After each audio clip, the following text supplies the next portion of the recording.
Əziz və hörmətli yeni çağırışlar. Nobel mükafatçısı və hörmətli yeni çağırışlar. Nobel mükafatçısı. Üzüldü sayın texniki problem için. Nobel mükafatçısı Gabriel Garcia Marquez deyirdi ki, kitab insanın ən yaxşı dostu, kör-körənə təqlid isə ən pis düşmənidir. Kitabı özünə dost seçənlərə salam olsun. Yeni çağırışların bugünkü qonağı Cənubi Florida Universitetinin Təhsil, liderliyi və siyasəti üzrə doktorantura proqramının koordinatoru professor Zorka Karanxhadır. Biz bugün həm də gizli kurikulum barəsində danışacağıq. Professor Karanxha, dəvətimizi qəbul etdiyiniz üçün sizə dərin minnətdarlığımızı bildiririk. Sizi görmək çox xoşdur. Professor Karanxha, it's very pleasing to see you. Thank you so much for accepting our invitation. Thank you. This is honor for us. Thank you for having me. Məni dəvət etdiyinizə görə təşəkkür edirəm. İcazənizlə suallarımıza keçid edək. So if you don't mind, we would like to switch to the questions. That's great. Professor Karanxha, sizin tədqiqat mövzularınızdan biri məktəbdə nizam-intizamdır. Məktəbdə intizam mövzularını araşdıran professorun özü nə dərəcədə intizamlı şagird olur? Özünüzün özünüzə nəzarətindən nə dərəcədə razısınız?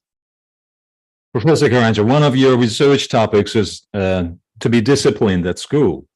So to what extent you were a disciplined student back in your times? How disciplined was the professor herself?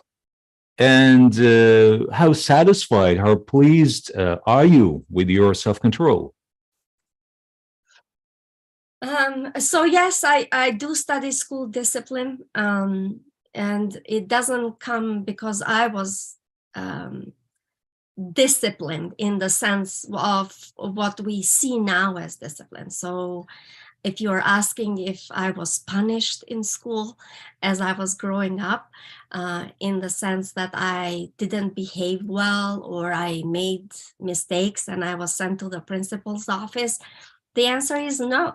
I was always a good student, very good student academically, and I behaved well, or I acted according to the norms that were set in the school and my parents.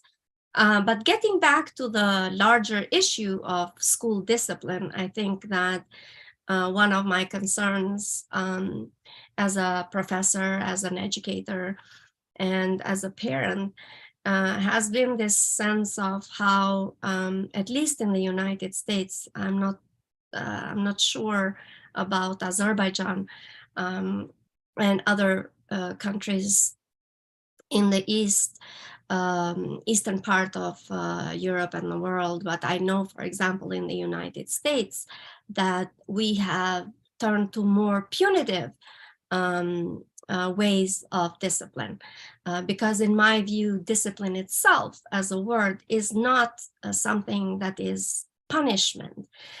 Discipline is a way to raise children or to have people behave around certain norms and values that the society has. And so that's where my concern lies, is that, for example, in the schools and the districts that I have, there is a very distinct way of having students being punished for misbehaving, or what used to be a misbehavior where we would say, well, these are children, they are growing up. Right now in the United States, there is a discipline matrix where you actually would get suspended, you get referred, you can get in school suspension or out of school suspension. And unfortunately, what is happening is that the students who get this kind of treatment are students who are mostly males, and mostly students of color, particularly African-American males, African-American females, and Latino males in the United States. So that's where my concern is, that we are missing an opportunity for students to understand what is it that is expected, and to spend the time to have students understand the consequences and understand that their best place is being in the classroom, not missing learning. Cəfər bəy, suala görə təşəkkür edirəm. Əslində baxanda, bilirsinizmi, mən vaxtilə məktəb illərində kifayət qədər nizamlı, intizamlı olmuşam.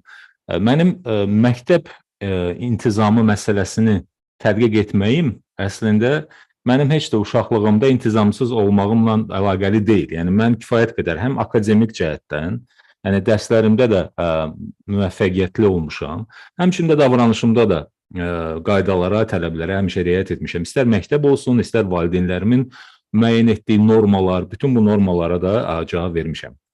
Amma bir professor olaraq, bir həqiqətən də təhsil işçisi olaraq və bir valideyn olaraq mən sizə deyə bilərəm ki, bilmirəm, Şərqi Avropa dövlətlərində, Azərbaycanda və digər Şərqi Avropa dövlətlərində vəziyyət necədir? Amma Amerikada müəyyən nizam-intizam deyəndə, yəni məktəbdə nizam-intizam deyəndə burada ilk növbədə ağla cəza sistemi gəlir. Və intizamlılıq məsələsi daha çox cəza prizmasından baxılır. Yəni müəyyən tələblər, müəyyən normalar vardır ki, bunlar, misal üçün, Amerika Birləşmiş Ştatlarında hal-hazırda davranış və intizam matritsası adlanır. Bu matritsaya görə siz qaydaları pozduğunuz hallarda müvəqqəti olaraq sizin təhsiliniz dayandırıla bilər və yaxud xəbərdarlıq ala bilərsiniz, möhlət ala bilərsiniz, xəbərdarlıq ala bilərsiniz. Sizin təhsiliniz müvəqqəti dayandırıla bilir və nəticədə qaydaları kobud şəkildə pozduğunuza görə sizi məktəbdən xaric edə bilərlər. İş ondadır ki, bu sistem sırf cəza yönümlüdür və nəticədə biz nə görürük? Məktəbdən xaric edilən tələbələrin, şagirdlərin böyük əksəriyyəti kişilərdir, böyük əksəriyyəti oğlanlardır, kişi cinsinə mənsub olan tələbələrdir və böyük əksəriyyəti Afro-Amerika mənşəli və Latin mənşəli tələbələrdir, oğlan tələbələrdir. Və təəssüf ki, bu sistem tələbələrin təhsilə olan ehtiyaclarını, onların bu qaydaların nə dərəcədə vacib olduğunu başa düşməyi üçün çox da vaxt ayırmır. Yəni, bu məsələ üzərində daha çox vaxt ayrılmalıdır, daha çox onlarla maarifləndirici işlər aparılmalıdır. Çünki sistem çox sərtdir və daha çox qaydalara körkəranə riayət olunmağı tələb edir. Yəni, bu baxımdan görüləcək işlər çoxdur. So, Martina, I'm going to be more careful and stop because I forgot that I have to stop for you to interpret after me. So I'm going to be more careful. No worries at all, Professor. I'm all yours. Thank you. Professor Karanxha, bəs məktəbdə intizamdan danışmışkən, məktəbdə bu prosesin inkişafı ilə bağlı məsləhətləriniz nədir? Professor, talking about the discipline at school, what would be your recommendations, kind of the tips and recommendations on the development of this process at school? How one can ensure that the students are behaving well and they're observing all the rules and regulations? Yeah, great question. And a very important for us at this time. I think what we are missing really when it comes in schools is developing relationships with students, right? And we are so focused on academics, on reading, on mathematics, on science, that we have actually forgotten that when we have students that come as children in our schools, in our classrooms, they are human beings first. And so as you would in any other exchange of relationships between humans, we need to develop those trusting relationships with the students in our classrooms so that they trust us, they want to act in a way that pleases us. So I think that students who actually have trusting relationships with their teachers, who see the teachers as someone who they can trust, they will behave better, they will learn more than with teachers that they don't. Cəfər bəy, çox əla sualdır və çox aktual sualdır. Bilirsinizmi, biz nəyi unuduruq? Məktəbdə təhsil prosesi zamanı bizim unutduğumuz bir məqam odur ki, bu uşaqlar sinifə gələndə axı onlar hələ də inkişafı yaşayan bəşər övladlardır. Yəni bizim kimi adi insanlardır. Biz onlardan daha çox akademik nəticələr tələb edirik. Bizim fokusumuz daha çox, yəni bizim nəzərimiz daha çox akademik nəticələridir. Yəni oxudur, riyaziyyatdır, təbiət elmləridir və s. Amma onların uşaq olduğunu biz unuduruq. Və bu baxımdan biz tələbələrlə, şagirdlərlə mütləq qaydada etibar və etimad münasibətlərini inkişaf etdirməliyik ki, onlar müəllimə etibar etsinlər, müəllimə inansınlar. Və müşahidələr onu göstərir ki, müəllimə etibar edən tələbələr, yəni müəllimlə tələbələr arasında belə bir münasibətlər formalaşdığı zaman onların nəticələri də, yəni akademik nəticələri də yaxşılaşır, davranışları da daha yaxşı olur və onlar çalışırlar ki, məhz müəllimi razı salacaq şəkildə davransınlar. And the other thing that we do in schools is that everything that we do in school is based on what adults think, right? So we have policies, we have rules, we have regulations that students have no say in what is appropriate, how we should relate with each other, what the consequences are for someone that misbehaves or breaks the rules that are set in the classroom. So I would suggest that we engage students in setting rules and setting regulations in schools when it comes to school discipline and how we relate with each other. Bir də Cəfər bəy, bilirsinizmi, axı biz bu normaları, bu qaydaları, bu tələbləri tərkib edərkən tələbələri bu işə, bu prosesə cəlb etmirik. Yəni, qaydaların nədən ibarət olacağına dair tələbələrin bir səs hüququ yoxdur. Siyasət, məktəbin siyasəti, məktəbin qaydaları, məktəbin normaları, tələbləri, kimi hansı zaman, hansı qayda pozuntusuna görə, hansı şəkildə cəzalandırmaq lazımdır, bunun fəsadları və nəticələri necə olmalıdır. Bununla bağlı tələbələrin bir səs hüququ yoxdur. Onlar bu prosesdən kənardadırlar. So I don't know about schools in Azerbaijan, but I know, for example, in the United States, most of the schools and school districts here, they send questionnaires to teachers, to administrators, to students and parents. And they ask about how they feel about school, whether they feel they're safe, whether they feel where the teachers care about them, whether they're learning. So these kinds of questions, right? Bir də bir şey də deyim sizə, müsbət praktika arasında. Misal üçün, Azərbaycanda bilmirəm necədir, amma Amerika Birləşmiş Ştatlarında bir çox məktəblərdə və ərazilərdə, əyalətlərdə sorğu anketini göndərirlər. Bu sorğu anketini valideynlərə göndərirlər. Bu sorğu anketlərini həmçinin də ünvanlı şəkildə icmalara göndərirlər ki, nə dərəcədə misal üçün onlar tələbələrin, şagirdlərin güvənli olduğuna inanırlar. Yəni şagirdlər və tələbələr məktəbdə güvənlidirlərmi? Onların təhlükəsizliyi təmin olunurmu? Müəllimlər nə dərəcədə tələbələrin və şagirdlərin qayğısına qalırlar?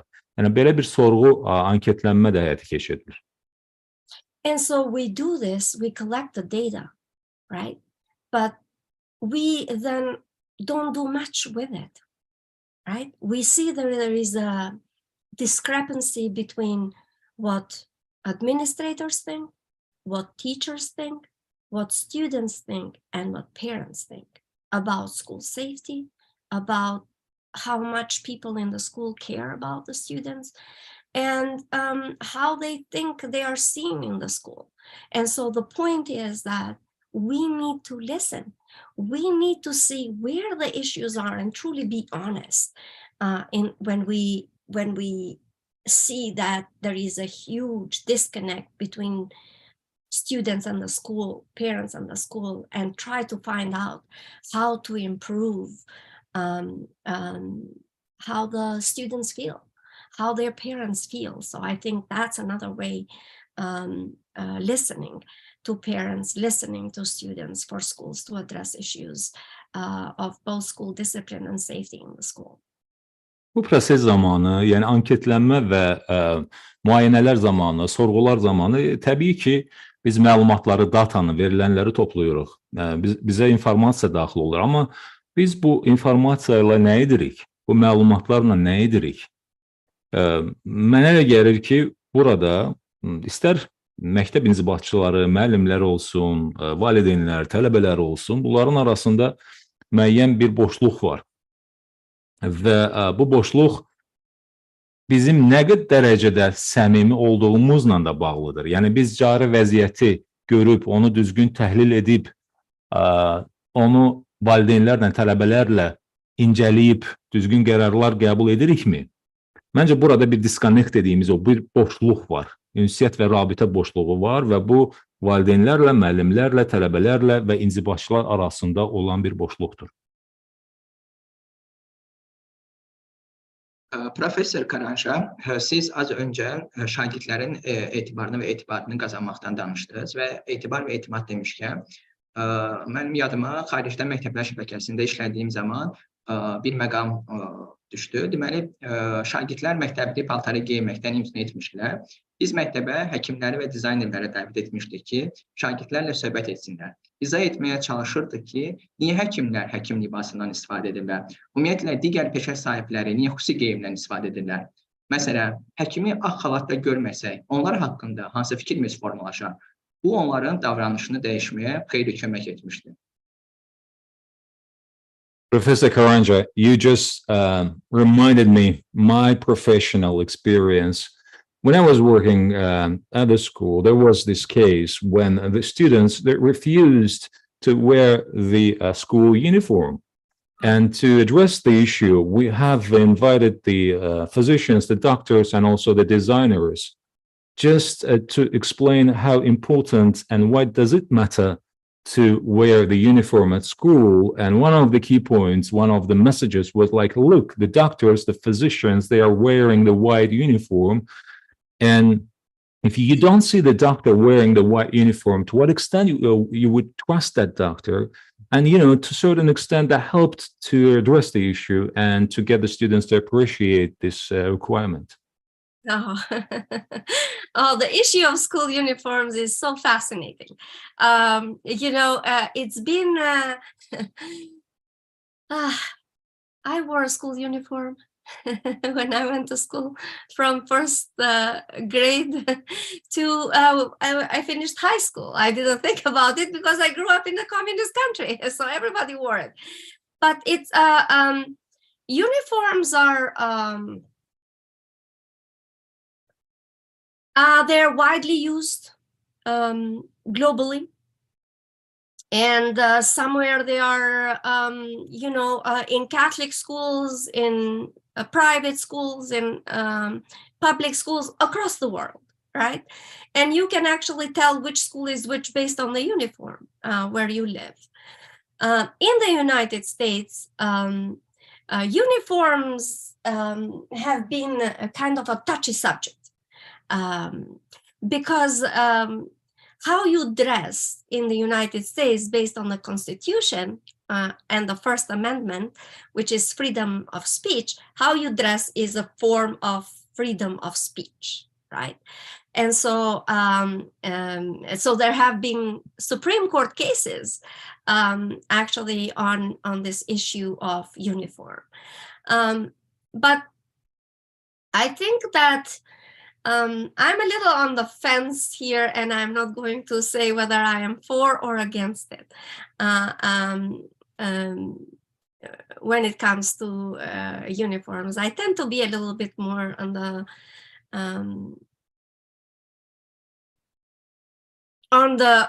side of the youth, if you will. So I think that the person that's refusing to wear the uniform is unique and that they have something to say, that they don't want to be part of the collective, right? If we look at that way. On the other hand, and Martin, if you want to translate this, I can wait for you. I'm all right, Professor, so please continue. I'm taking notes. Okay, so, and on the other hand, we have a school that's determined that all the children being in uniform suggests a sense of school community, a school pride, or belonging in this place. And in this case, bringing doctors in as a sense of professionalism. So basically, the message is that we are here in school all wearing the same uniform because we are here to learn. And that suggests to us that we are ready to do so. So I think, you know, as long as you have this collective agreement to do so together with the parents, you know, I can see the point of the school too.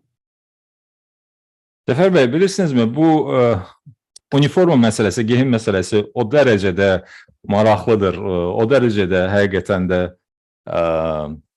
insanların diqqətini cəlb edən məsələdir ki, mən istər-istəməz xatirələrə dalıb özümü xatırlayıram. Birinci sinifdən də elə uniforma geyinirdim və məktəbi bitirənə qədər elə yüksək siniflərə qədər, yuxarı siniflərə qədər. Çünki əslində bizim başqa seçimimiz yox idi. Biz komünist rejimində böyük boya başa çatmışdıq. O ki qaldı qlobal miqyasda uniformadan istifadə etməliyik kimi məsələsinə, bilirsiniz, bəzi məktəblər, misal üçün katolik məktəblər var, sonra özəl məktəblər var ki, onları məktəblərin giydiyi libasa görə tanıyırlar. Yəni, filan libasa görə siz deyə bilərsiniz ki, şagird bu və ya digər məktəbdə oxuyur. Yəni, həmin məktəblərin kimliyi məktəblilərin giydiyi libasdan bəlli olur. İndi o ki qaldı bu məsələyə dediyiniz nə dərəcədə, bilirsinizmi, hətta Amerika Birləşmiş Ştatlarında bu məsələ konstitusiya ilə və daha dəqiq desəm, konstitusiya birinci düzəlişlə nizamlanır. Orada qeyd olunur ki, geyim seçimi məhz ifadə seçimi ilə birbaşa əlaqəlidir. Yəni, söz azadlığı, özünü ifadə azadlığı ilə birbaşa əlaqəlidir və bu baxımdan Amerika vətəndaşlarına həmin o sərbəstlik və azadlıq verilir. Hətta mən sizə deyim ki, uniforma ilə bağlı Ali Məhkəmənin işləri var və sırf bu məsələ ilə əlaqəli olaraq. İndi mən bir mənalı olaraq əleyhinə danışmayacağam. Əslində baxanda mən gəncləri dəstəkləyəcəm. Elə gənclər var ki, onlar istəyirlər ki, seçilsinlər, fərqlənsinlər, istəmirlər ki, kollektivlə, siniflə, kütlə ilə qarışsınlar. Digər tərəfdən məktəbi də başa düşürəm. Sizin gətirdiyiniz misalda da, orada da məntiq odur ki, çünki geyim məktəbin bir növ o ID-sidir. Məktəbin kimliyini bəlli edən bir məsələdir. Məktəbə mənsubiyyəti ifadə edir və həkimlər də orada dəvət etməklə orada eyham ona edilir ki, işarə ona edilir ki, biz burada yəni oxuyuruq, öyrənirik, təhsil alırıq və bu bizim əsas prinsipimizdir, bizi fərqləndirən cəhətdir. Yəni o tərəfi də məktəbi də başa düşürəm. Professor Karanxha, just one more thing about the uniform, because from the studies that I have done on school discipline, I found out that actually when it comes to school discipline, mostly girls are punished for the way they dress. So their skirts might be short, they're showing their shoulders, or they're showing their, you know, they're not modest. And so I found out that it's the girls that are the ones that are trying to be disciplined more in the way they dress than boys. So I think to an extent, when you have a uniform, that kind of takes that side of students missing class because of the way they dress. Although I still think there are people that are going to kind of roll those skirts up and, maybe try to be a little different than the other students, even with uniforms. Bir də bir şey deyim Cəfər bəy, mənim apardığım məktəb intizamı ilə bağlı araşdırmalarda məlum olur ki, daha çox geyimə görə nizam-intizam sanksiyalarına məruz qalan qızlardır daha çox. Yəni burada qısa ətəklərdir, çiyinlərin görünməsi və s. kimi hallara görə qızlar daha çox intizam qaydasında tənbih olunurlar və yaxud da ki, cəzalandırılırlar. Yəni, bununla belə yenə də hətta məktəbin uniforması olduğu təqdirdə, uniforma ola yenə də bəzi tələbələr ətəkləri qısaldırlar və s. Yəni, bu və digər şəkildə fərqlənmək üçün çalışırlar. Ətraflı cavablarınız üçün çox sağ olun, Professor Karanxha. Bəs təhsildə təbliğ etdiyiniz əsas ideya nədir? Thank you for your very informative and for very engaging answers and responses, Professor. But what is that idea, Professor, that you promote in education? What is that specific thing that you always promote and cheer in education? Yes, I think that I truly hope and I promote, I advocate for schools to be caring places. And I rely on this, on Nell Nodding's philosophy of caring. And I'll explain a bit later. I'll explain what I mean by this, Martin. Cəfər bəy, buna gəldikdə mən həqiqətən də məktəblərin bir həvəsləndirici, bir ilhamlandırıcı yer, Nevadın fəlsəfəsi var. Mən onu birazdan daha ətraflı başa salacağım. O fəlsəfədə də məktəblərin belə bir həvəsləndirici, ilham verici yer olması, qayğı göstərən bir yer olması təbliğ olunur. Mən də onu təbliğ edirəm. Mən də onu əsas ideya kimi görürəm. And so when I say about schools as caring places, I mean schools being somewhere where the students go and they are happy to be there. I know that, schools can give all kinds of different emotions and stress. I was a very good student. I was still stressed when I went to school. But I hope that we come to a place where students know that adults care for them, that they come to a place that's like a family place, because they're spending 6 to 7 hours a day, every day with us, right? And so, and that we care for students and we care for each other beyond our professional ties, right? That we see each other as human beings first, and then as learners, as our roles, whether it is professors or students, or whether it is administrators. So seeing each other as human beings and relating to each other as human beings. In school, I have kids that are happy there, that are joyous, that we develop a level of learning, a love of learning for them. I think that's what I'm trying to impart to my students, and that we have these schools that are places that do the right thing and where there is fairness that students can see and teachers can see. Cəfər bəy, mən məktəbi məhz qayğı və nəvaziş yeri kimi görürəm. Yəni, mən bunu təbliğ edirəm əsas ideya olaraq. Çünki şagirdlər, tələbələr məktəbə gələrkən onlar xoşbəxt olmalıdırlar. Bir halda ki, onlar məktəbə gəlirlər və burada müxtəlif emosiyalarla üzləşirlər. Təbii ki, streslə də üzləşəcəklər. Mən özüm çox yaxşı şagird idim, amma mən də vaxtı ilə məktəbdə, dərslərdə o streslə üzləşmişdim. Odur ki, bütün bunlara baxmayaraq, bir halda ki, onlar 6 saat, 8 saat vaxt keçirirlər məktəbdə. Yəni, Ona görə bu məktəb mühiti onlar üçün bir ailə mühiti olmalıdır, bir valideyn mühiti olmalıdır. Onlar məktəbdə özlərinə qarşı nəvazişi və qayğını hiss etməlidirlər və biz ilk növbədə müəllim, inzibatçı, direktor, təsərrüfat işləri üzrə məsul şəxs və s. bütün bu statusları kənara qoyub birinci insan olmalıyıq, birinci insani münasibət göstərməliyik. Sonra isə vəzifə və öhdəliklərimizə uyğun şəkildə işimizi icra etməliyik. Yəni bunu başlıca olaraq qeyd etmək istərdim və təbii ki, şagirdlər görməlidirlər ki, məktəbdə ədalət və ədalətlilik hökm sürür. Bunu da görməlidirlər.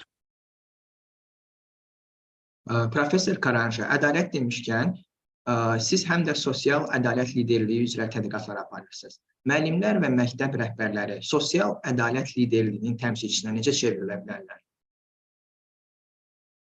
Professor Karanxha, since you're conducting very interesting studies in the field of the social fairness, speaking about the fairness, by the way, speaking about the just, so how do you think, how can we get the teachers and the administrators, the educators to become the champions, the ambassadors of the social fairness? A great question. That it's something I just came from another conference in Washington, D.C., and it was around special education, which is education for students with different needs or with different abilities, right? And so how do we get there? I think there is a lot that needs to be done in terms of how we see each other. Like, how do we see students who are different? How do we move past the discussions of what's normal, right? And how do we include students with different abilities? Those that are gifted and students that are more in the lower cognitive levels or with physical differences. How do we have high expectations for everyone? And it means that I see you and I see that you can. And here's how I am going to try to make it possible for you to do so, right? And I will continue. Cəfər bəy, elə bu yaxınlarda yeri gəlmişkən möhtəşəm sualdır, çox gözəl sualdır. Bu yaxınlarda mən elə Vaşinqtondan bir konferansdan geri dönmüşəm və orada fərqli ehtiyacları olan, fərqli bacarıq və ehtiyacları olan tələbələr və tələbələrin bu təhsil prosesində iştiraki məsələləri müzakirə olunurdu. Ki, burada hansı yanaşmalar olunmalıdır, istifadə olunmalıdır. Adi, qeyri-adi, yüksək və aşağı istedad səviyyəsi, qavrama fərqləri olan, fiziki imkanları məhdud olan, fiziki bacarıqları fərqli olan tələbələr. Biz bu tələbələrin ehtiyaclarını necə duymalıyıq, necə davranmalıyıq? Bütün bu məsələlərlə bağlı çox fərqli və maraqlı yanaşmalar vardır ki, o da birbaşa olaraq sizinlə o sosial ədalətlik məsələsinə də əlaqəsi var. And so one of the, as I said, high expectations for everyone.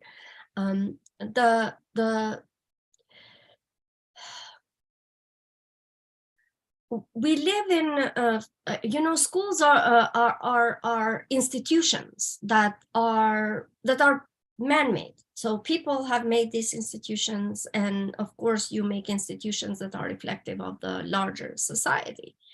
And so when you look at larger society, we know, for example, like, see, I have a fractured hand.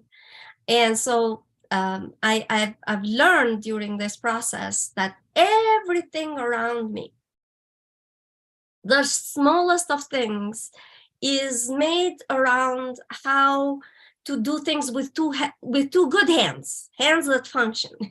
And so when you think about it, we need to have a society in schools that are based on universal design. So we have to think first about those among us that have the fewer abilities to do certain things, like, for example, people who are healthy-bodied. So how can we have schools, stores, streets accessible for everyone? And then how can we have schools that are accessible to different learning styles? How can we have schools that are accessible to students with different ways of learning and engaging? I think that's also a very important part. So that's one thing. And the other is, how do we have teachers and administrators who have critical thinking to recognize when policies and when procedures do not work and are not fair? And how do you go about making them fair, making them more just for everyone in the school? Bir də Cəfər bəy, bilirsizmi, burada yüksək gözləntilər bəzən tətbiq olunur şagirdlərə. Amma bu yüksək gözləntilərlə onların müqabilində həmçinin də o gözləntiləri təmin etmək üçün imkanlar olmalıdır. Axı, məktəblər cəmiyyətin yaratdığı bir təsisatdır, düzdürmü? Yəni, cəmiyyətdə baş verən prosesləri əks etdirir. Baxın, mənim indi sağ əlim zədələnib. Və mən bu sağ əlim zədələndiyi zaman həqiqətən də ətrafa baxıram ki, ətrafda hər şey iki əli də normal şəkildə fəaliyyət göstərən insanlar üçün nizamlanıbdır. Hər şey, yəni sağlam insanlar üçün ki, iki əli ilə bu prosesləri görsünlər, onun üçün nəzərdə tutulub. Amma mən bir əlim elə bir burxulan kimidir və ona görə də əzildiyinə görə, əlim əzildiyinə görə mən görürəm ki, bu o qədər də rahat deyil. Yəni, universal dizayn deyilən bir anlayış var. Universal dizayn bütün insanların, onların imkanları nəzərə alınmaqla o şəkildə qurulur ki, bu insanlar özlərini rahat hiss etsinlər. İstər məişət olsun, istər məktəb olsun, təhsil müəssisəsi olsun. Yəni, biz elə etməliyik ki, məktəblər hər kəs üçün çatımlı olsun, əlçatan olsun və müxtəlif öyrənmə stillərini, öyrənmə üslublarını, tərzlərini özündə əks etdirsin. Və burada, yenə də deyirəm, çeşidli, fərqli şəkildə təhsil və tədris prosesi təşkil olunmalıdır ki, heç kim kənarda qalmasın və bununla da o sosial ədalətlilik təmin olunsun. Professor Karanxha, inklüziv təhsildən danışmışkən, məlumdur ki, hər birimizin özünə məxsus öyrənmə stili var. Bu fərqlilikləri təhsil prosesində necə tənzimləmək olar? Ümumiyyətlə, inklüziv təhsil prosesinin qurulması və inkişafı üçün müəllimlər və rəhbərlərə başqa məsləhətləriniz nədir? Professor, what would be, since in education process, all students, they have own style of performance and learning style. So how do we regulate this learning process in a way that it will accommodate all the different learners or the different students? And what would be your recommendation to the teachers in that way, in terms of being sensitive towards the individual learning needs and the individual learning process? Yes, a great question again. Unfortunately, what we are doing in education is that we have designed schools that tend to be as efficient as possible. So basically, we want to educate the masses, right? Free of charge. So free education, but with as little money as we possibly can. So that's the main principle in the United States, right? Cəfər bəy, bilirsinizmi, yeri gəlmişkən daha bir möhtəşəm, gözəl sualdır. Məktəblər necə dizayn olunubdur? Onların dizaynı odur ki, biz mümkün qədər çox effektiv olaq, mümkün qədər çox səmərəli olaq.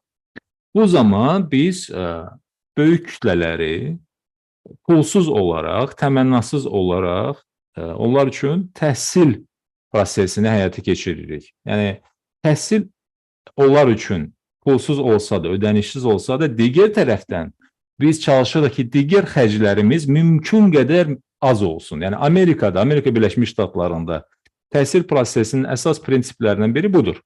Yəni, təhsili pulsuz olaraq gerçəkləşdirmək, amma təhsillə bağlı xərcləri mümkün qədər minimum səviyyədə saxlamaqdır. And so we have designed these large schools, and I don't know in other countries, but I know, for example, and especially here in Florida where I am, you have schools that are high schools, which is secondary would be, that's how they call them in Europe, where you have 3,000 students in a school. That's a big school. And so what that then does is that we are seeking to have standardization. So everything is standard. We have these specific methods of teaching it. We have these texts that everybody needs to be on the same page at the same time. Və Cəfər bəy, bilirsinizmi, bu nəyə gətirib çıxarır? Yəni, pulsuz olaraq, kütləvi şəkildə təhsil prosesinin təşkil olunması böyük məktəblərin formalaşmasına gətirib çıxarır. İndi bilmirəm, dünyanın digər yerlərində necədir, amma ABŞ-da bu belədir. Yəni, əgər biz high school dediyimiz, yəni orta siniflər, orta və yuxarı sinifləri götürsək, xüsusilə Floridada, Florida ştatında bir məktəbdə, bax, bu orta və yuxarı siniflərdə təhsil alan, eyni vaxtda təhsil alan şagirdlərin sayı bir məktəbdə hardasa 3000-dir, təqribən 3000-dir. Bu deməkdir ki, çox böyük sayda tələbə kütləsi var. Və bu böyük sayda tələbə kütləsinin müqabilində siz məcbursunuz ki, istər tədris prosesi olsun, istər təhsilin özü olsun, istər dərsliklər olsun, istər dərslər olsun, siz bu zaman standartlaşdırırsınız hər şeyi. Siz hər şeyi ümumiləşdirirsiniz ki, bu qədər sayda olan o tələbə kütləsini, ehtiyaclarını qarşılayasınız. And so we have reached this standardization, right, in everything. And standardization itself is against differentiation. And so the question that you ask requires differentiation. And that requires the teacher to plan differently for this group of students here that would prefer to have something as a project to work on, compared to this group of other students that would be fine with a lecture from the teacher, compared to another group that might want to learn through playing, right? Or might want to go out, or might want to go visit someplace for them to learn that way. The way that we have schools does not allow for that. So, and in this sense, we are really kind of teaching in a way that privileges some students that are fine, that they can learn by themselves, that they can learn a certain way compared to other students that might require a different approach, that might need a little more help, that maybe they started somewhere that is below another student, right?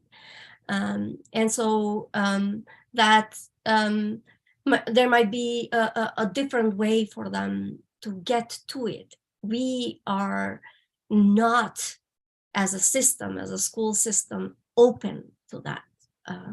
And on top of that, we have all students tested the same way, which is a standardized test in a multiple choice that doesn't allow for you, for example, to build something and show me that you know it, you could do it. So I think those are, some of the barriers. I know that you want me to say what are the ways that we could do, and I think we need to rethink schooling so that we can allow students different ways of learning, different pace and different ways of showing that they know. Bir də Cəfər bəy, dediyim kimi, belə bir yanaşma nəticə etibarilə standartlaşmaya gətirib çıxarır. Standartlaşma da sizin dediyiniz məsələdə, yəni o fərdi yanaşmada tamamilə fərdi yanaşmanın əleyhinədir. Yəni onun, belə deyək ki, antonimidir. Mənaca və məzmunca ondan fərqlənir. Və çünki fərdi yanaşmada fərqli şəkildə tələblər, fərqli şəkildə tədris prosesi qurulmalıdır. Fərdi ehtiyaclar nəzərə alınmalıdır. Müəllimlər öz dərslərini fərqli şəkildə planlaşdırmalıdırlar.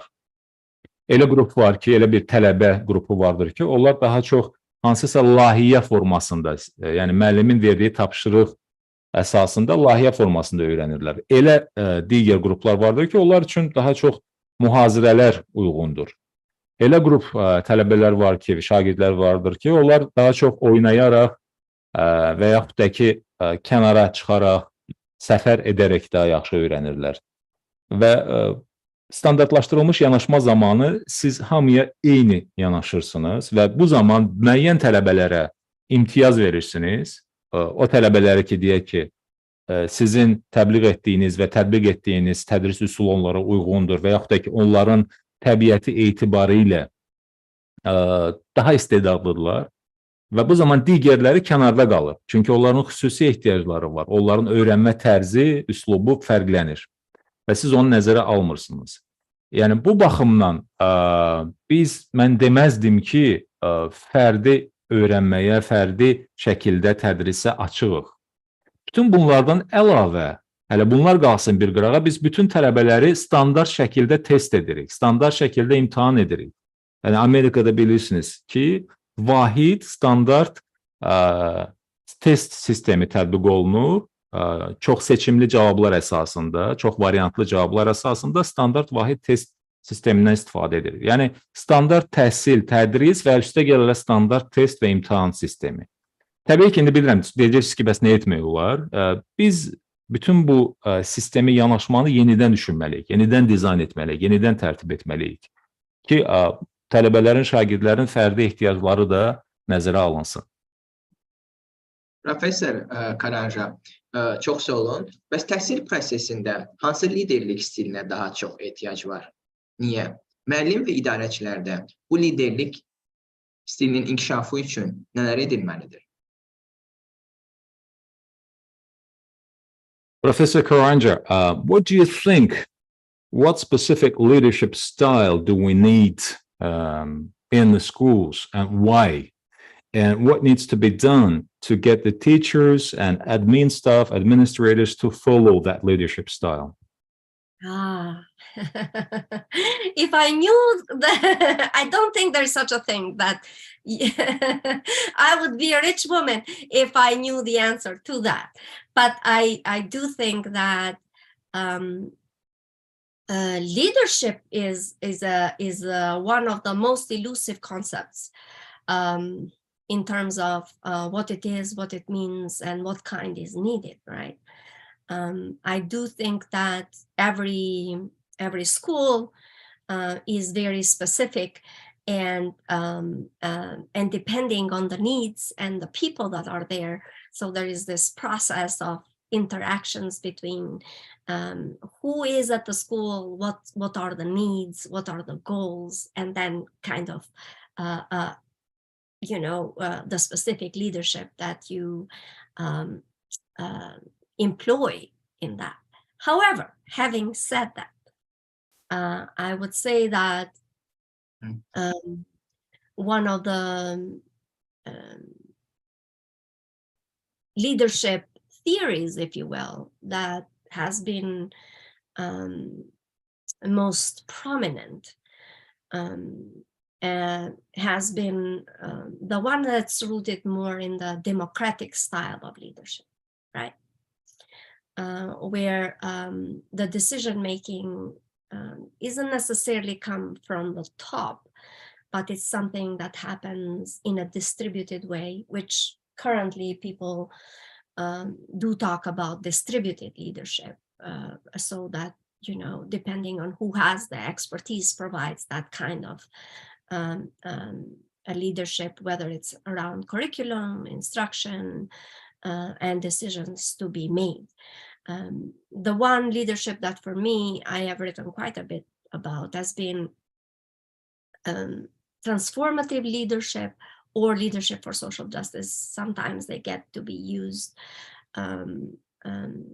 interchangeably, if you will. And so for me is, how do we as leaders make decisions that are right, that are fair, and that are ethical? And how do we keep our word, and how do behave in a way that makes people trust in what we say and what we do? So that for me is the way to have followers or have people in your organization follow your lead, trust who you are. Səfər bəy, mən bu sualın cavabını 100% bilsəydim, çox varlı, zəngin qadın olardım. Yaxşı sualdır, amma cavabını birmənalı bilsəydim, olduqca varlı və zəngin olardım. Bilirsinizmi, mən düşünürəm ki, ən illüziya yaradan konseptlərdən biri məhz liderlik konsepsiyasıdır. Nə mənada? Çünki liderliyin mahiyyəti, onun biruzə formaları, onun müxtəlif tərəfləri çox fərqlidir. Və xüsusilə məktəb tematikasında, məktəb mövzusunda, axı hər məktəb spesifikdir. Hər məktəbin özünün spesifik, özünə xas olan ehtiyacları, işçiləri, əməkdaşları var. Və məhz bu spesifiklikdən çıxış edərək, məhz bu fərqli cəhətlərdən çıxış edərək liderlik tərzi orada tətbiq olunmalıdır.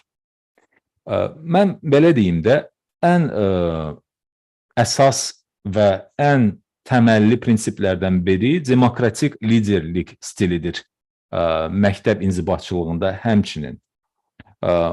Burada bu demokratik liderlik dedikdə, yəni o qərarların verilməsində olan liderlikdir və heç də şərt deyil ki, qərarlar yuxarıdan aşağıya doğru verilməlidir. Bununla yanaşı həmçində distributed leadership, yəni paylaşdırılmış liderlikdən də istifadə olunur. Yəni bu liderlik qərarları verərkən burada müəyyən səlahiyyətlər ötürülür, qərarların qəbul edilməsində müxtəlif tərəflər iştirak edirlər eyni zamanda. Bununla yanaşı şəxsən mənim dəstəklədiyim liderlik üslubları arasında transformative leadership, transformativ liderlik adından bəlli olduğu kimi və sosial ədalət, social justice liderlik deyilən liderliyidir. Yəni burada bilirsinizmi, mənim üçün başlıca prinsip nədir? Məktəbdə, təhsildə liderlik deyəndə burada bizim doğru, dürüst, ədalətli və etik qərarların verilməsidir. Və ikinci məsələ odur ki, biz elə etməliyik ki, insanlar bizə bu liderliyi etibar etsinlər. Onlar bizə etimad göstərsinlər ki, bizim dediyimizlə, əməlimizlə sözümüz vəhdət təşkil etsin. Və onlar bizim ardımızca geçsinlər. Çox sağ olun, Profesör Karanxha. Əziz izləyicilər, sizə də xoş sözləriniz və dəstəyiniz üçün təşəkkür edirik. Sizin bizə təşəkkürünüz, həm də bu görüşü paylaşmaq olar, öz həmkarlarınızla paylaşmaq olar. Odur ki, bu prosesdə də sizin aktiv olmağa dəvət edirik. Profesör Karanxha, siz gizli kurikulum barəsində də tədqiqat aparmışsınız. Kurikulumla bağlı hansı gizli məqamlar ortaya çıxır? Meanwhile, Professor, we would like to thank and commend our viewers for their nice words. They are extending their messages of support and appreciation for your participation, for your great responses. Professor Karanxha, you're also conducting the research on the secret curriculum. So what are the hidden points related to the curriculum specifically? You use the word secret curriculum, which is interesting. We call it hidden. So that which is not seen. And so when we think about curriculum in schools, for example, there is a formal curriculum, for example, the textbooks that we choose in schools, the documents that we have, those are all formal curriculum. And the null curriculum, if you will, is that which is not mentioned. That is also part of the curriculum because we don't speak of it. The hidden curriculum, the term, it's an academic term, right? The hidden curriculum is something that we do, but that we do not, but that's not part of the formal curriculum, right? So it's something that is embedded in our practices, it's embedded in what we do, it's embedded in our values. We engage in it, but we don't actually specifically mention it in our documents. That's the hidden curriculum. Zəfər bəy, hidden curriculum deyilir. Yəni bu gözdən kənar qalan, belə deyək. Gizlidən daha çox nəzərdən kənar qalan kurikulum. Bilirsinizmi, var rəsmi, formal olan kurikulum. Yəni bu dərsliklərdir, bu təhsil proqramıdır, bu sənədlərdir ki, bunlar hamıya bəllidir, rəsmi sənədlərdir. Və biri də var, bizim qeyd etmədiyimiz, bu və digər şəkildə onu ifadə etmədiyimiz, qeyd etmədiyimiz kənarda qalan, gözdən kənarda qalan, gözdən iraq qalan kurikulum. O kurikulumdur ki, biz onu rəsmi şəkildə hardasa qeyd etməmişik. Amma eyni zamanda biz onu dəyərlərimizdə, biz onu yanaşmalarımızda, biz onu təbliğ və təqdir etdiyimiz, təşviq etdiyimiz məsələlərdə bir növ istifadə edirik. Yəni o sezilən bir kurikulumdur. Halbuki rəsmi olaraq heç bir sənəddə qeyd olunmamışdır. Ona görə biz ona hidden kurikulum deyirik. Yəni nəzərdən kənarda qalan kurikulum. Rəsmi kurikulumun elə bir qeyri-rəsmi hissəsi. Deyəsən, nəzərdən kənarda qalan bu kurikulum özü-özünü qiymətləndirməyə aiddir, doğrudurmu? Am I right in my thinking that it is about the self-regulation? So when we say hidden curriculum, in a way, to the extent it's also related to the self-regulation. I think, Jafar, that you are right in that sense because it comes down to, do we do what we say, right? For example, in the article that I wrote with a colleague of mine about hidden curriculum, it was about our own work. And this is something that we did probably 10 years ago when I was starting as an assistant professor, so I was early on in my academic career. And we were looking at who do we admit in our program, in our master's program. And so we, as a department at that time, we said that we want students that are coming from marginalized groups, right? For example, we were saying we want students who are diverse, who are different. That was our mission, of our department. And so what we found out when we looked at people who applied for us, and who we admitted, we found out that a few of us were not actually doing that. And that's part of the hidden curriculum, because part of that is that we say we want certain people, but we weren't truly following all of that. So it comes to that, do we self-regulate to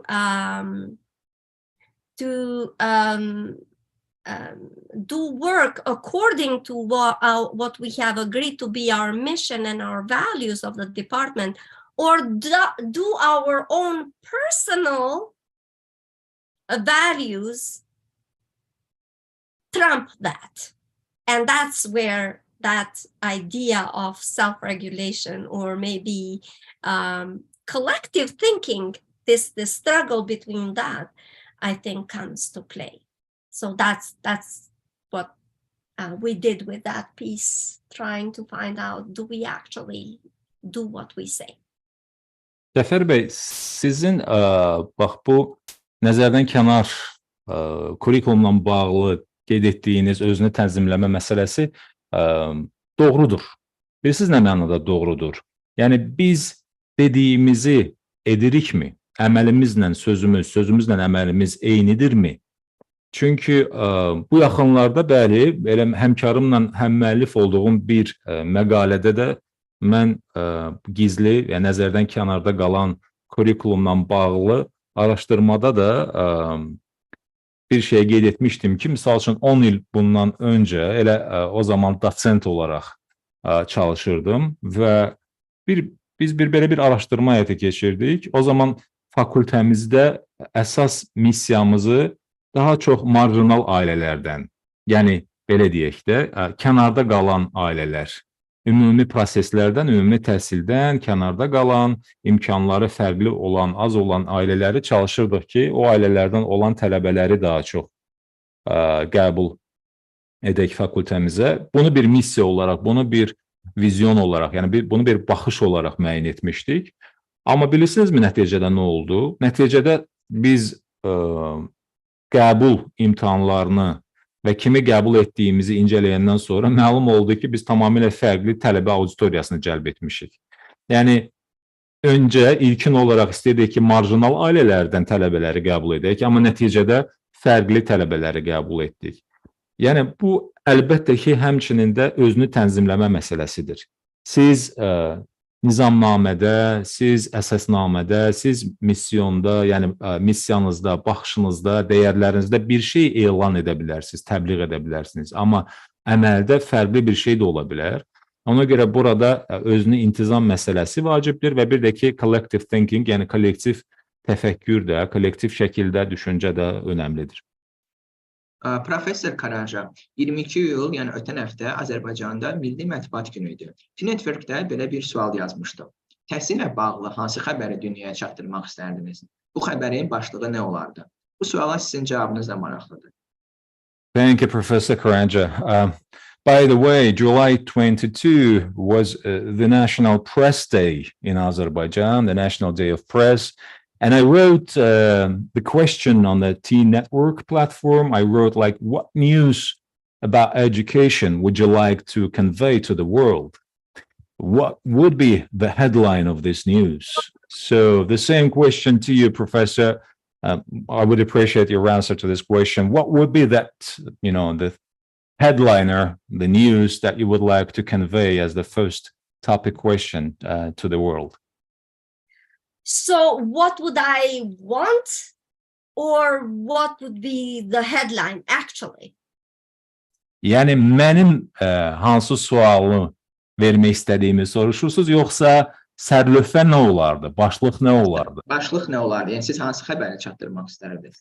Well, the both. What would be the news? So what would be the headliner? What would be the kind of the topic, the first thing on the news, and what would be in content? What question, specific question you would like to address? I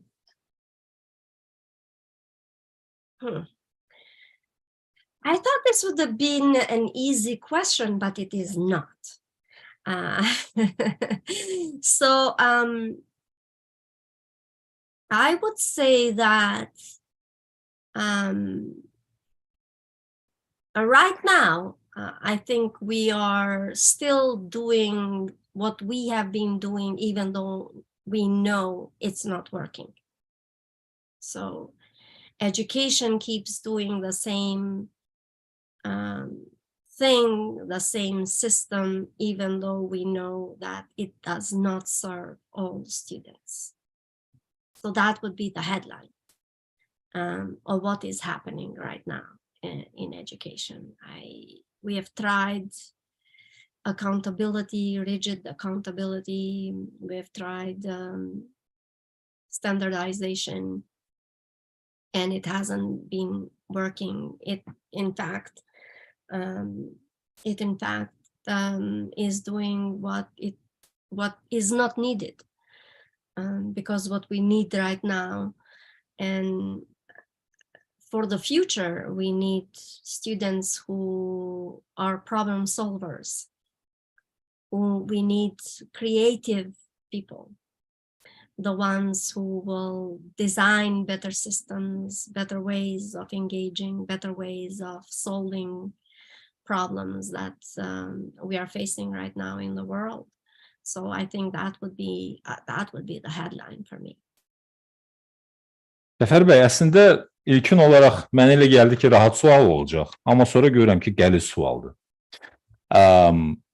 Bilirsinizmi, çox güman ki, sərlövhə başlıq olaraq mən bunu qeyd edərdim ki, biz yanlış şeyləri etməkdə davam edirik. Yəni, başlıq belə olardı. Bilirik ki, yanlışdır, amma davam edirik. Bu sərlövhəsidir. O ki, qaldı sualın, ısmarıcının, mesajın özünə, burada məsələ nədir? Bizim hal-hazırda təhsildə tətbiq etdiyimiz üsullar, yanaşmalar yanlışdır, amma biz onlara davam edirik və ehtiyacı olmayan şəkildə tələbələri, şagirdləri yetişdiririk. Bizə nə lazımdır gələcək baxımdan? Bizə lazımdır ki, tələbələr yaradıcı olsunlar, kreativ olsunlar. Onlar problem yönümlü olsunlar, yəni problemləri həll etmək istiqamətində formalaşsınlar. Onlar kritik düşüncəyə sahib olsunlar. Onlar dizayn baxımından, yəni proseslərin, müxtəlif işləri elə tərtib, elə qursunlar ki, dünyanın gündəmində olan çağırışları həll etsinlər. Bunun əvəzinə biz isə olduğu şəkildə, yəni əvvəl necə idisə, o şəkildə təhsilə davam edirik və verimlilik də sıfırdır. Amma yanlış yanaşmadır. Bu yanlış yanaşmanı da biz davam etdiririk. Çox möhtəşəm cavabdır. Çox sağ olun, professor Karanxha. Yeri gəlmişkən, mənim də bu suala belə cavab vermişdim ki, dünyada bütün həbsxanalar ləğv edilib, eyni gündə 1 milyon məktəb açılıb və həmçinin digər bir başlıq belə yazmışdım ki, milyonlarla insan kitabxananın qarşısında növbə gözləyir. Well, thank you for outstanding response. That was just tremendous. And by the way, my response was like in the same day when the penitentiary facilities, they were closed, 1 million schools were opened. That would be my, kind of picture that I would like to see in future. The other one would be millions of people are standing in a queue for the bookstore, in a queue to the library. That would be another kind of idyllic picture that I would like to see in future. Yes, I love that, Jafar. I love that. I love that, because I wish we invested more in schools and not in penitentiary systems, prisons. I wish we didn't ban books, but opened more books to more students. And another headline for me is like, attacking teachers is not the answer. I would say that a record investment and commitment to education would be the ideal answer, headline for me, where we can actually do what is right. We know the answers, we just are not committed to doing the right thing when it comes to education. Çox gözəl, çox möhtəşəm Cəfər bəy. Həqiqətən də daha yaxşı olar ki, yatırımlar, sərmayələr penitensiar müəssisələrə deyil, dustaqxanalara deyil, məktəblərə bu yatırımlar, bu investisiyalar edilsin, məktəblər açılsın, məktəblər bağlanmasın, məktəblər bu və digər səbəblərə görə qadağan edilməsin, bağlanmasın və s. Və burada xüsusilə mən müəllim üzərinə getməklə problemi deyil, problemi həll etmək deyil. Burada daha çox məhz təhsil sahəsində öhdəlik götürməklə məsələni həll edə bilərik. Mənim ideal bir başlıq lazımdırsa, mən bunu qeyd edərdim. Commitment to education, yəni təhsilə dair öhdəlik götürmək. Təhsildə öhdəlik əsas mesaj olmalıdır. Çünki mahiyyət etibarilə biz nə etməliyik yaxşı təsəvvür edirik. Yəni hamı yaxşı bilir ki, nə etmək lazımdır, amma əmələ gələndə icra olunmur. Biz əməli şəkildə icrada hansı bir dəyişiklik görmürük.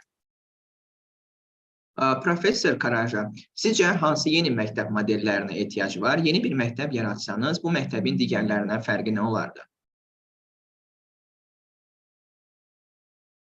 Professor Karanxha, what new school model do you think we need? And if that was to you to create and establish new model of school, what it would be? Excellent question. You know, I ask my students this question at when the ones that are doing the master's degree, Jafar, I ask them to imagine a school where you don't have any constraints in terms of financial or in terms of designing it. So you are asking me a question that I ask my students. And so it's great. So now is my turn to answer that the question. So Martin, you can translate that, and then I will try to think about my ideal school. Professor, I hope your students are watching this live stream and taking notes to pass the exam. Cəfər bəy, çox əla sualdır. Bilirsizmi, nə maraqlıdır? Siz mənim özümün tələbələrimə verdiyim magistr dərəcəsi imtahanlarında, magistr dərəcəsi almaq üçün o təhsil prosesi zamanı verdiyim sualı siz indi mənə verirsiniz. Adətən mən bu sualı verirəm ki, təsəvvür edin, yəni o gələcəyin məktəb modelini təsəvvür edin. İndi siz mənə bu sual qarşısında qoydunuz. Tamam, mən düşünüm, yəni həqiqətən də məktəbin, gələcək məktəb baxımından bunun dizayn olunması, bunun forması, mahiyyəti nə olmalıdır? Bunu cavablandırıram indi. And so I will say that for starters, I hope that the school is, I would want a school that's small in terms of the size of number of students that will be in the school, 300 to 400 kids, no more.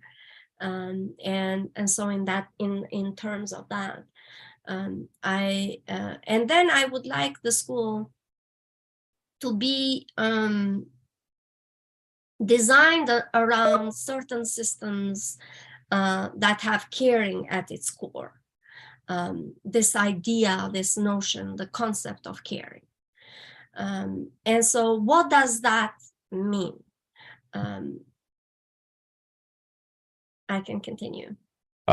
Cəfər bəy, bilirsizmi, başlayanlar üçün, yəni təzə təhsilə başlayanlar üçün xüsusilə, aşağı siniflər üçün, mən çox istərdim ki, məktəblər böyük olmasın, kiçik məktəblər olsun. Yəni, haradasa 300-400 şagird üçün, 300-400 şagirdin təhsil aldığı bir məktəb görürəm, gələcəyin məktəbini. Və sonradan, indi davam edirəm fikrimə. And so I would like a school that's based on this idea of caring. And when it means, for example, caring about each other, like even in an elementary school, we need to actually teach kids to care for each other, caring about the environment, right? Caring about caring about animals, caring about where we live, the objects, caring about books as well, caring about ourselves. How do we actually self-care? Caring about who we are, caring about other adults. So those are the principles for me that I would design a school. It would be a school, and when I say we can design a curriculum like that, I'm not reinventing the wheel. Nell Noddings has written books on schools that care. And you can have a curriculum, for example, if we say caring about environment, where biology, chemistry, physics, they are designed around the environment where we live and how to have an ecosystem that is friendly to humans, to animals, to different vegetation. We can have, for example, caring about learning. How do we have the joy of learning? Because I think we have lost that sense of having joy when you learn, when you read. And so how does it feel to know that I care for you? How does it feel to know everyone in the school, that you are not stressed that somebody is going to pick on you, right? That you are going to be bullied.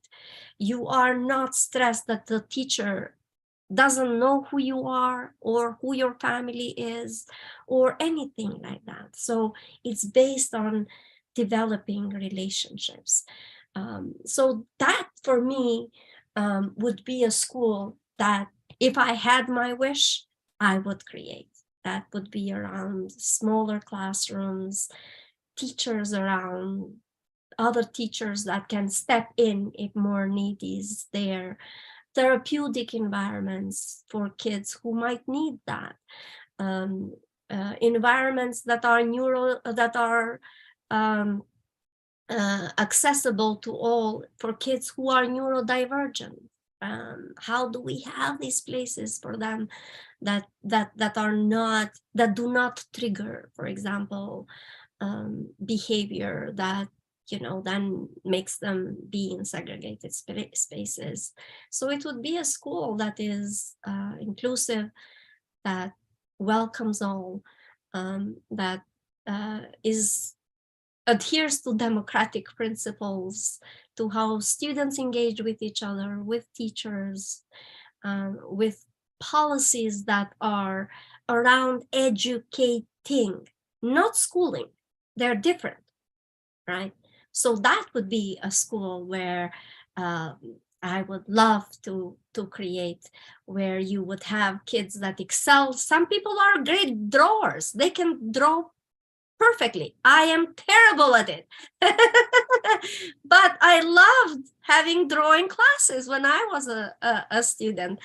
I wasn't necessarily the best in doing work in the garden, but I still went there and I loved that.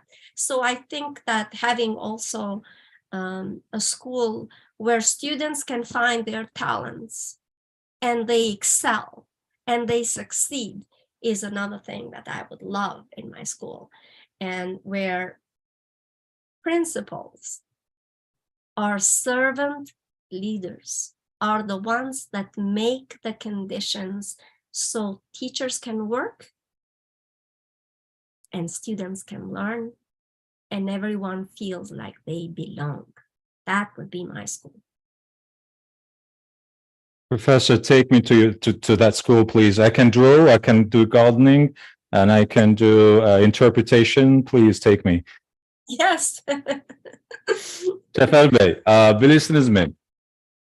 İlk öncə qeyd etdiyim kimi, həmin məktəb kiçik olmalıdır, 300-400 nəfərdən ibarət, 300-400 şagirddən ibarət və xüsusilə ibtidai siniflərdən mən bunu çox istəyərdim ki, şagirdlərə qayğı və nəvaziş öyrədilsin. Yəni, şagirdlər istər həm yaşıdlarına qarşı, istər ətraf mühitə qarşı, heyvanlara qarşı, yaşadıqları yerə qarşı, əşyalara qarşı, kitablara qarşı, özlərinə qarşı o nəvazişi və qayğını öyrənsinlər uşaqlar. Kiçik yaşlarından, ibtidai siniflərdən başlayaraq özünə qayğını öyrənsinlər. Biz kimik? Onu anlasınlar, kimliklərini anlasınlar, böyüklərə qarşı hörmət və ehtiram onlara təbliğ olunsun, tədris olunsun və mən bu şəkildə məktəbi xüsusilə tərtib edərdim, dizayn edərdim. Nell Noddingin buna dair məktəbdə qayğı mövzusunda ayrıca bir kitabları da var. Əvvəl də qeyd etmişdim. Bu məsələni xüsusilə araşdırılmışdır və onun araşdırmalarında da qeyd olunur ki, müxtəlif fənlər üzrə dərslərdə biz bu əsas dəyərləri təbliğ edə bilərik. Misal üçün, biologiya, kimya, fizika dərslərində ətraf mühitə qayğılı yanaşma təbliğ oluna bilər.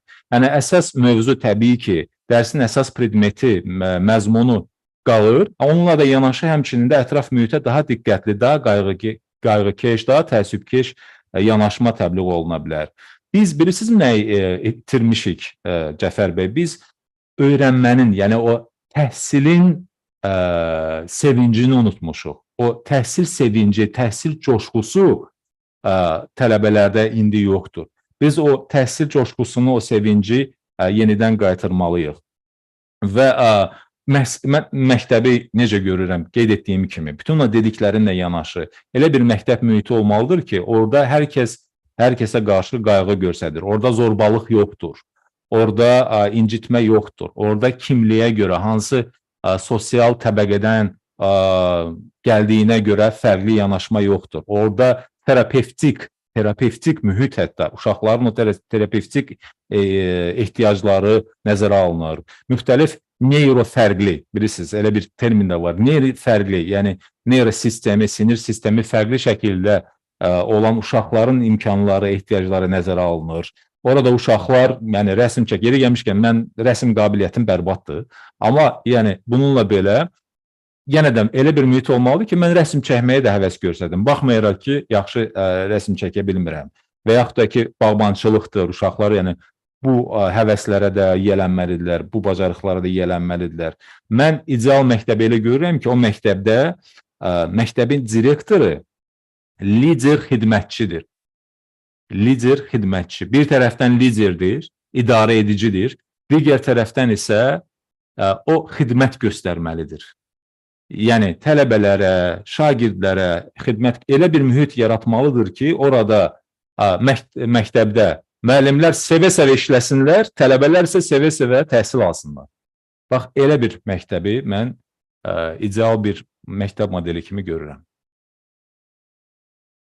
Professor Karanxha, biz Mətin müəllimlə bu məktəbinizin böyük məmnuniyyətlə şagirdi olmağa hazırıq. Elə deyil Mətin müəllim? Mən artıq öz təklifimi səsləndirdim, sizinlə də bu barədə həmrəyəm. Professor Karanxha, Jafar and Metin, myself, we would like to be the best students. We would like to be the first students, first in the row in that school model of Professor Karanxha. Thank you. I would love to have that. Məmnuniyyətlə, təşəkkür edirəm. Yeri gəlmişkən, Professor Karanxha, hazırda sizin tələbələrinizdən bizi izləyir. Mən xüsusilə Lalə Orucovanın adını qeyd etmək istəyirəm. Lalə xanım sizin barənizdə danışarkən qeyd edirdi ki, yəni siz hər bir tələbənizə individual yanaşaraq, hətta tələbələrinizin sosial həyatlarının bir parçası da olursunuz. Nə gözəl ki, sizin kimi dəyərli müəllimlərimiz var. Professor Karanxha, by the way, your students are also watching us, including Lala Rujava, and Lala, she is so much into you. She's praising you so much. She's saying that Professor Karanxha is caring, is really, truly caring student, caring teacher, and she's much also involved in social life of the students, making sure that they are doing well and caring about them. Very attentive, very caring person. So we are so much privileged to host you in our program. Oh, Lala is very kind. I thank her for her nice words. Lala xanım çox lətafətlidir, çox xeyirxah, mehribandır. Mən onun xoş sözlərinə görə təşəkkür edirəm. İcazənizlə yekun bir neçə sualı səsləndirmək istəyirəm. Çox sağ olun. So, Professor, with your permission, just a few last questions to wrap our program. Təşəkkür edirəm. Professor Karanxha, şagirdlərin tədrisi və hüquq adlı kitabınızda müəllimlik peşəsinə namizədlərin və şagird tədrisi ilə bağlı mövcud məhkəmə qərarlarını təhlil edərək müəllim namizədlərin hüquq və vəzifələrinə də toxunmuşsunuz. Şagird tədrisi ilə bağlı mövcud məhkəmə qərarlarından hansı dərsləri çıxarmalıyıq? Professor Karanxha, in your book, teaching students and law, you also touch on the rights and obligations of teaching candidates, analyzing the existing court decisions on teaching candidates and teaching students. So what lessons should we draw from existing court cases, court decisions on learners, on students? And so that book that I wrote with a former professor of mine, it's very United States specific. So,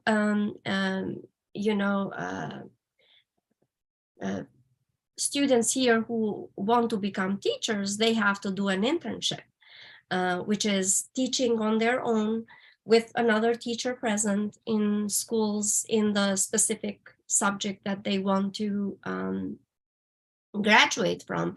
And the cases are not many, but they are from students who are in public schools, in public universities, and those who are in private universities, right? And so depending on what kind of university you go to, you are going to have different issues that you have a right to challenge, or a responsibility to abide by. And so most of the cases really sometimes are for behavior that, for example, student teachers were not professional enough. So the way they behaved, or sometimes the way they addressed the students, or the way that they interacted with the cooperative teacher, who is the teacher in charge of who has given permission for you to attend, to practice your craft, which is teaching. Zəfər bəy, beni sualla bağlı mənim həm müəllif olduğum həmin vəsait keçmiş professor, bizim universitetin keçmiş professoru ilə birlikdə yazmışdıq və əslində bu məsələ Amerikaya xas, ABŞ-a xas olan bir məsələdir, spesifik bir məsələdir. Burada söhbət təcrübəçi müəllim, tələbə müəllimlərdən gedir. Yəni, gələcəkdə müəllim olmağa hazırlaşan tələbələr üçün belə bir tələb var ki, onlar müəyyən dövrü təcrübəçi olaraq digər baş müəllimlə birlikdə fəaliyyət göstərsinlər. Bu məhkəmə işlərin sayı çox deyil. Onlardan bəziləri dövlət universitetlərində, digərləri isə özəl universitetlərdə yer almış hallardır.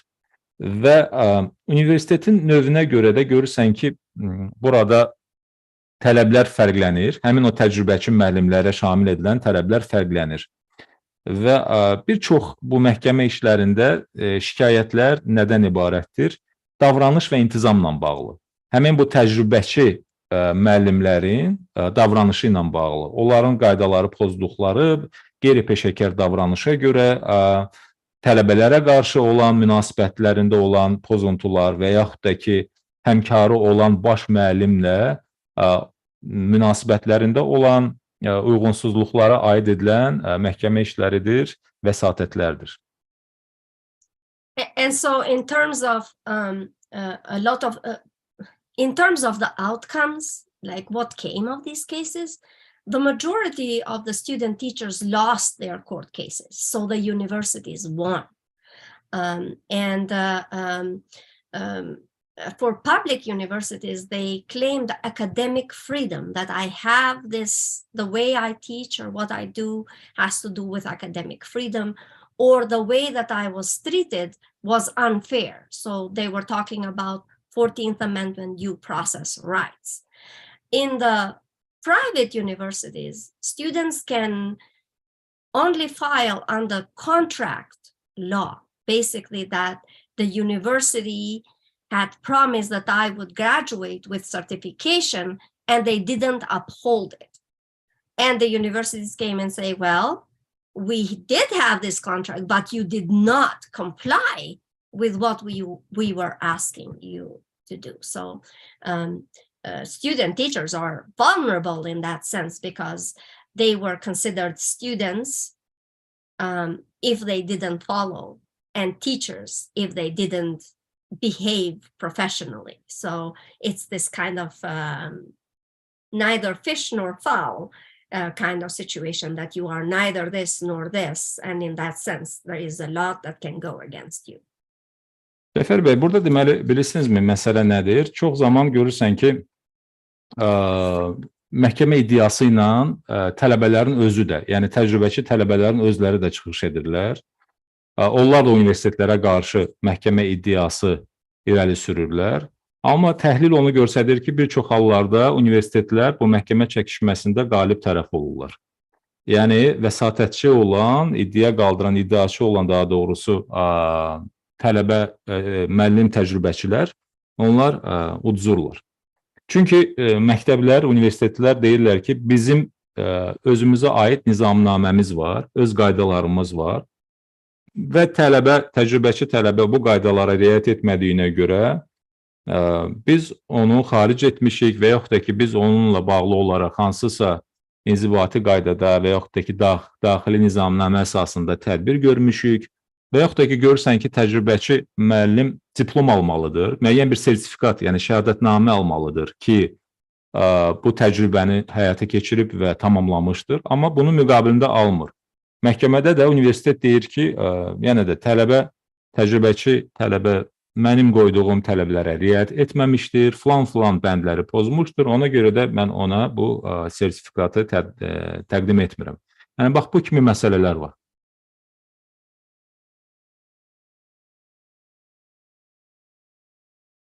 You're muted, Jafar. Cəfər bəy, mikrofonu zəhmət olmasın.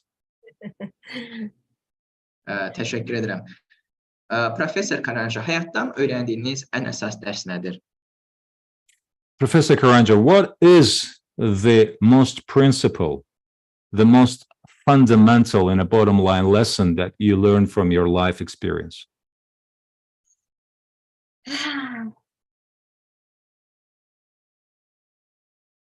I've been thinking about this, you know.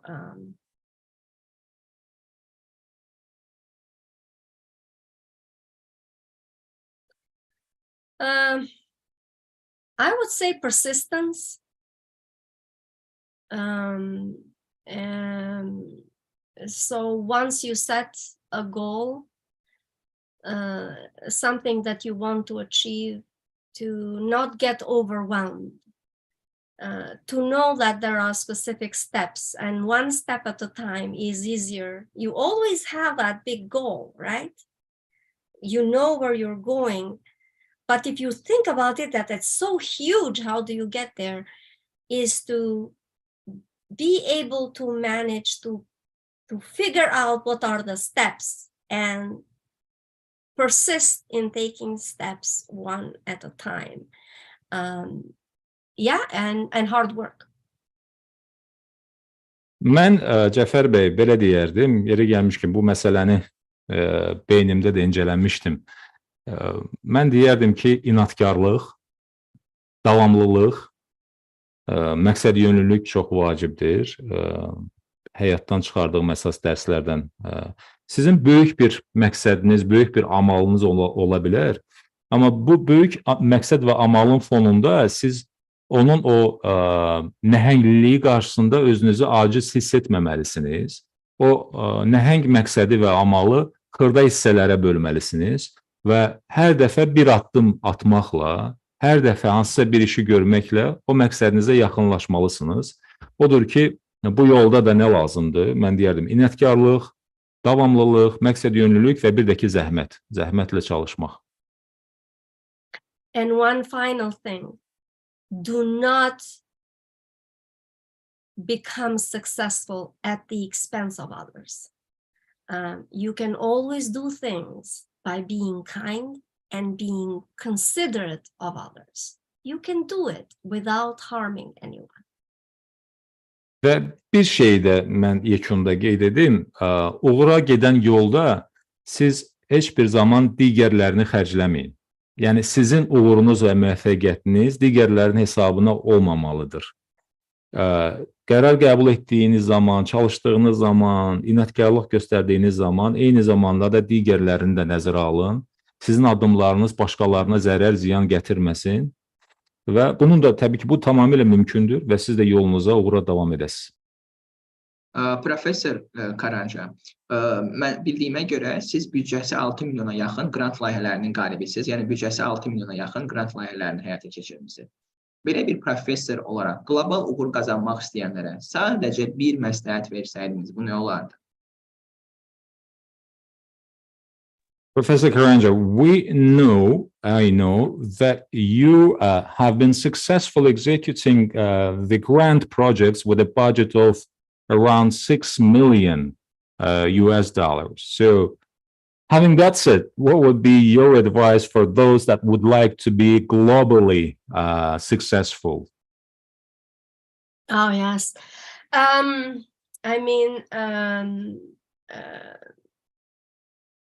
To be globally successful, you have to be able to have critical thinking skills, right? You have to be able to be know other cultures, engage with people from other cultures, so that you actually are culturally responsive, because different cultures have different values and different interactions. So being aware of that is extremely important in this global economy and global world that we are living in. So that's something that's a given. Be open to new learning. Be open to listening to other people. Being okay with not knowing. There is no shame in it. I know a little, you know a little, someone else knows a little, and we might all know different things. I have learned that saying I don't know is great. It relieves you of the pressure of knowing everything, because nobody does. So I think, and being honest, I can't emphasize that enough, just being truthful and in terms of what you say and what you do. It's also very, very important. And so seeing the other human in front of you, seeing the value in everyone, those are for me, they're not just for my grant purposes or as a professor. For me, it's what guides me in life, that we all have something to say, and we don't know everything, and that's perfectly fine. We don't have to pretend, and so that authenticity in what you do. Cəfər bəy, bilirsizmi, mən belə deyərdim. Burada kritik düşüncə olduqca, bu bacarıq olaraq olduqca önəmlidir və eyni zamanda da, yəni qlobal miqyasda uğur qazanmaq üçün gərək həssas və davranasan, kritik düşüncən olsun və siz müxtəlif dəyərlərə, müxtəlif mədəniyyətlərə, adətlərə həssas olmalısınız. Çünki fərqli mədəniyyətlər, fərqli xalqlar var. Onların bir-biri ilə qarşılıqlı əlaqəsi də fərqlidir. Odur ki, siz buna xüsusi heysiyyatla, xüsusi diqqətlə yanaşmalısınız. Xüsusilə qlobal bir mühitdə, qlobal iqtisadiyyatda, qlobal dünyada bunu nəzərə almaq lazımdır. Digər tərəfdən yeni öyrənmələrə açıq olmalısınız. Yəni, yeniliklərə açıq olmalısınız. İnsanları fikirlərinə açıq olmalısınız və mən bilmirəm yanaşması da sizin üçün tamamilə rahat bir yanaşma olmalıdır. Yəni, tam səmimi etiraf edək ki, mən də, misal üçün, çox şey bilmirəm, siz də çox şey bilmirsiniz və digərləri də. Və bunun özlüyündə etiraf olunması nə gözəl şeydir. Bu sizə artıq yeniliklərə açıq olmağa, yeni biliyi mənimsəməyi daha da rahat edir. Həmçinin də səmimi və dürüst olmalısınız.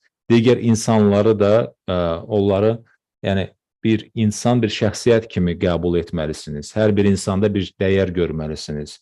Mən bütün bunları tək o böyük büdcəli qrant layihələri, qlobal hansısa çağırışları, qlobal təşəbbüslərin fonunda demirəm. Bu mənim həmçində bir həyat məfkurəmdir. Həyatda mənə bir bələdçilik edən əsas dəyərlər dəstidir.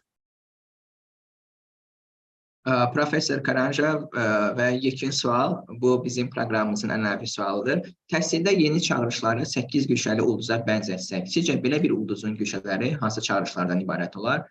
Və dəyərli zamanınızı ayırdığınız üçün, qiymətli fikirləriniz üçün sizə sonsuz təşəkkür edirik bir daha. Dear Professor Karanxha, endless thanks and our deepest gratitude for your participation. Now the final kind of fine touch question, last but not least question. If we compare, the challenges in education with an 8-pointed star, the star with the 8 corners, 8 points. So what do you think would be those corners of such a star in terms of challenges in education? Yes, I'm going to say what I think is needed in education. So I don't see them as necessarily challenges, although it could be challenging to, have that. But I'm going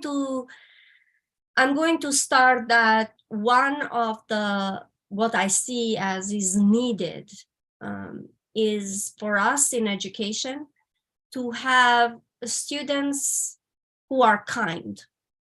And this having students who are kind is very much needed in this world where there is so much polarization and so much divisiveness, right?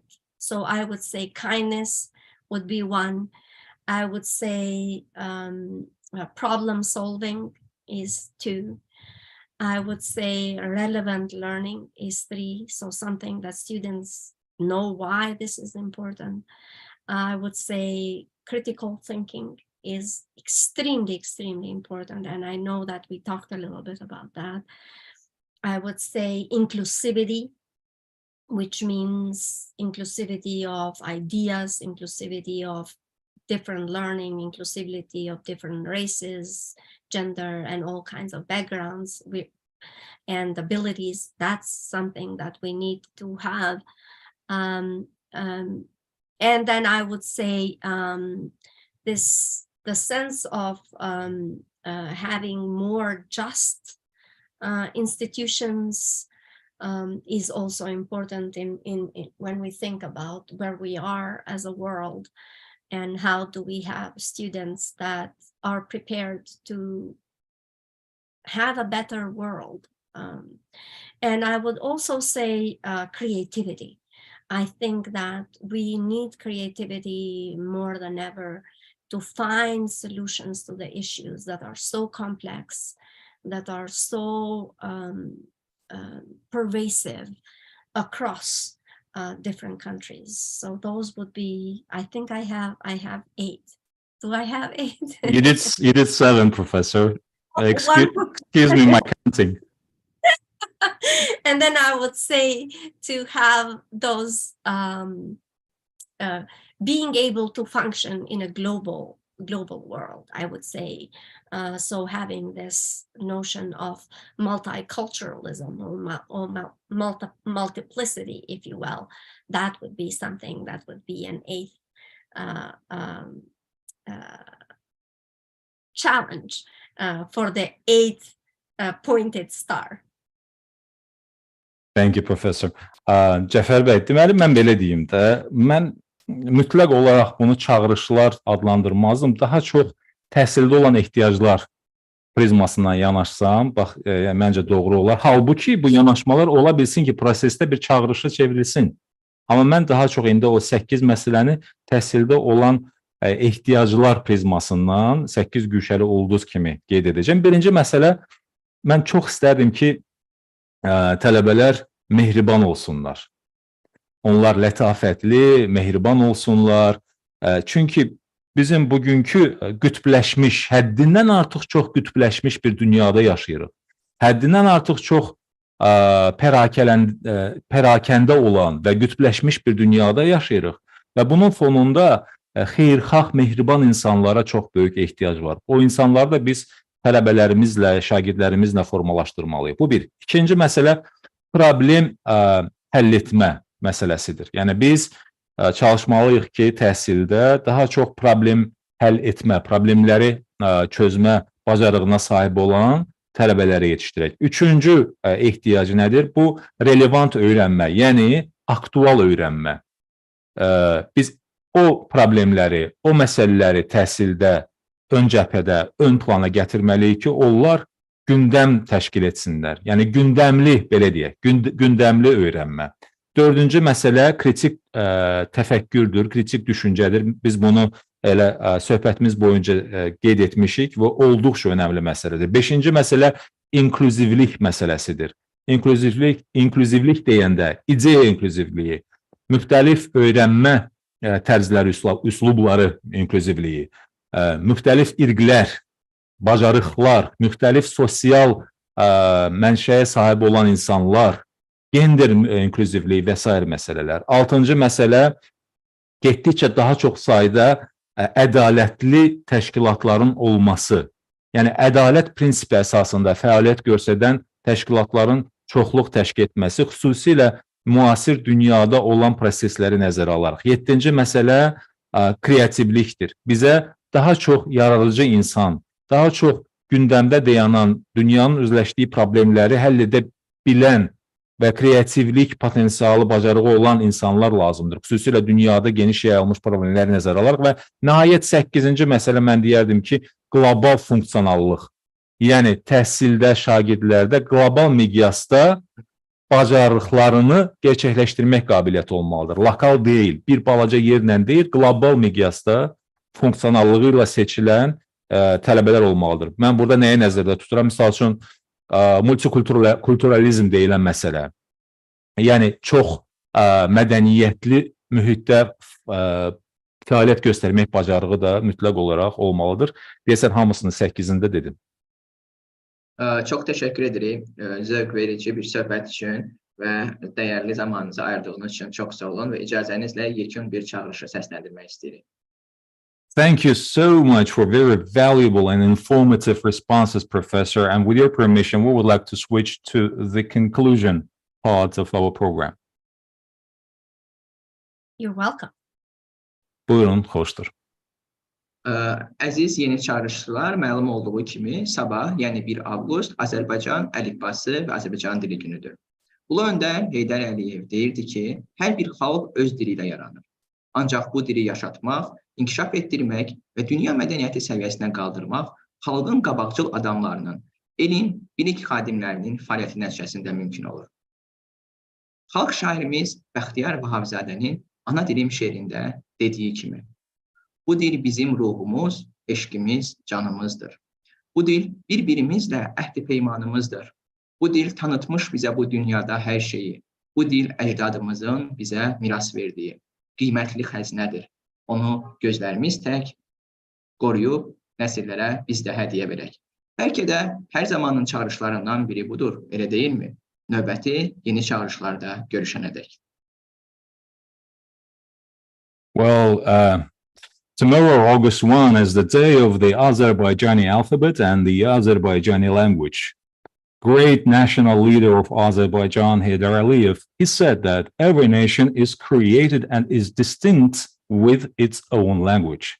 However, to keep this language alive, to develop it and raise it to the level of world culture as a result of the activities of the leading people of the people that are the key figures of the science and knowledge of the country, this is their mission. And as our poet, Bəxtiyar Vahabzadə, he said in his poem, and the poem is, it sounds in this way, my mother tongue. This language is our soul. It is our love. It is our flesh and blood. Mother language is our pledge that we made to each other. Mother language has introduced us to everything in this world. This language is a precious treasure that our ancestors inherited to us. So let's protect and pass down this gift through generations. So perhaps this is one of the main challenges of all times, isn't it? See you in next new challenges. See you in Baku. Thank you so much. Thank you for having me, Jafar. Thank you for your very thoughtful questions, and because you've made me think a lot about the important issues of the day and in education. I truly enjoyed my time, so thank you. Mən təşəkkür edirəm Cəfər bəy, məni dəvət etdiyinizə görə və çox düşüncəli suallara görə yerə gəlmişkən elə suallar səsləndirdiniz ki, yəni ötən illər ərzində də, günlər ərzində də bu suallar həmişə ağlıma gəlirdi, məni düşündürürdü və olduqca maraqlı bir söhbət oldu. Çox təşəkkür edirəm. Tərcüməçimizə də çox təşəkkür edirik. Thank you so much, Mr. Martin. Yes, thank you. My pleasure. I hope I didn't make it hard for you. You made it great. Thank you.